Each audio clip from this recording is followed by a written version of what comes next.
Bonjour et bienvenue à tous, c'est Nathan du blog Investir pour réussir. Pour réussir à atteindre la liberté financière, vous devez bien sûr vous créer des business qui vous rapportent de l'argent. Ce sont des revenus qui vont vous permettre de vivre votre vie. Mais pour réussir, il n'y a pas que le côté business et investissement. Il y a aussi le côté mental, le côté psychologique qui doit vous permettre de devenir un riche heureux. J'ai découvert il y a peu de temps le principe de l'ajustement hédonique. Qu'est-ce que ça veut dire l'ajustement hédonique? C'est simplement le fait que l'être humain s'habitue au bout d'un moment à toutes les situations, tristes ou heureuses. En fait, nous finissons par nous habituer à ce que l'on a. Les chercheurs ont remarqué que ça impactait notre qualité de vie et même notre bonheur au quotidien. Je suis certain que vous aussi, vous avez déjà vécu ce phénomène d'habitude. Je vais prendre l'exemple du portable. Vous avez vu le dernier portable et il vous fait vraiment envie. C'est le téléphone qu'il vous faut. Vous avez passé du temps pour comparer les caractéristiques et pour vous assurer que c'est le meilleur dans sa catégorie. Vous avez comparé les prix dans plusieurs magasins et après plusieurs mois à économiser, vous achetez enfin ce nouveau téléphone. Vous êtes avec l'objet qui doit vous rendre heureux. Et c'est vrai, vous êtes heureux l'espace d'une journée, d'une semaine ou d'un mois.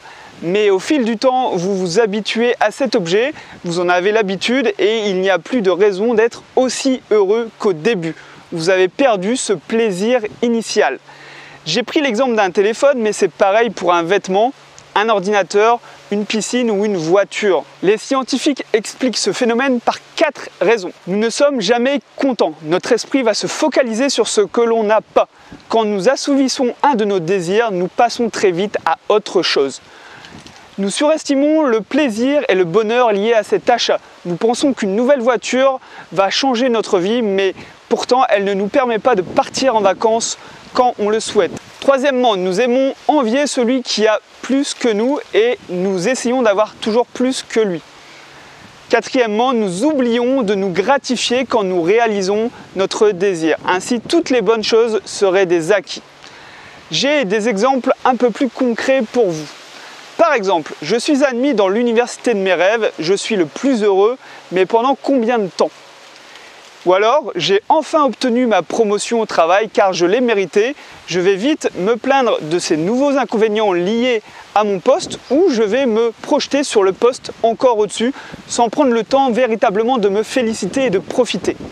Ou alors encore, j'ai acheté 2 nouveaux costumes très chics pour aller au travail. Maintenant, je dois m'acheter des nouvelles chaussures neuves et tout ça ne me permet pas de partir plus tôt du travail. Dans une quête d'indépendance financière, cette constante adaptation et surélévation de ses besoins est un vrai frein à la réussite. Car l'erreur que font les gens, c'est de rechercher constamment des nouvelles choses à acheter pour combler leur plaisir ou surpasser leurs collègues. Du coup, vous augmentez vos dépenses alors qu'initialement vous viviez très bien avec votre ancien téléphone ou votre ancienne voiture. À vous d'y réfléchir maintenant. Quand avez-vous subi ce type d'ajustement? Quelle est la dernière chose que vous avez achetée pour vous faire plaisir et dont maintenant vous ne faites plus attention? Pour moi, la dernière fois que ça m'est arrivé, c'est quand j'ai reçu une très belle augmentation de plus de 500 € par mois.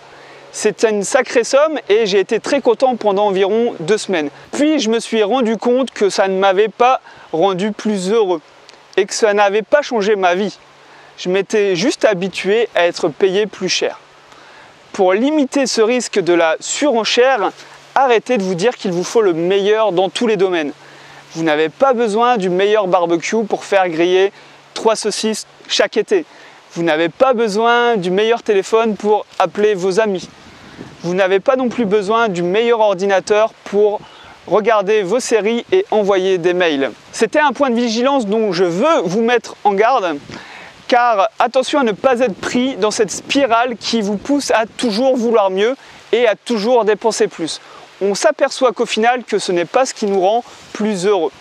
Je ne veux pas être rabat-joie, il faut profiter de la vie. C'est ce que je défends sur ma chaîne et sur mon blog. Mais le bonheur n'est pas que matériel. Voilà, dites-moi en commentaire si cet ajustement hédonique vous parle. Et si vous voulez obtenir votre indépendance financière grâce à l'immobilier, je vous donne accès à ma formation offerte de 4 vidéos dans lesquelles je vous parle de l'état d'esprit qu'il faut avoir quand on investit.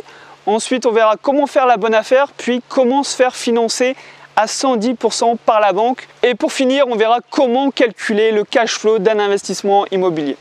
En tout cas, si vous voulez en apprendre toujours plus sur l'investissement immobilier, je vous invite à vous abonner à ma chaîne YouTube. Et moi, je vous souhaite de très bons investissements à tous. Salut!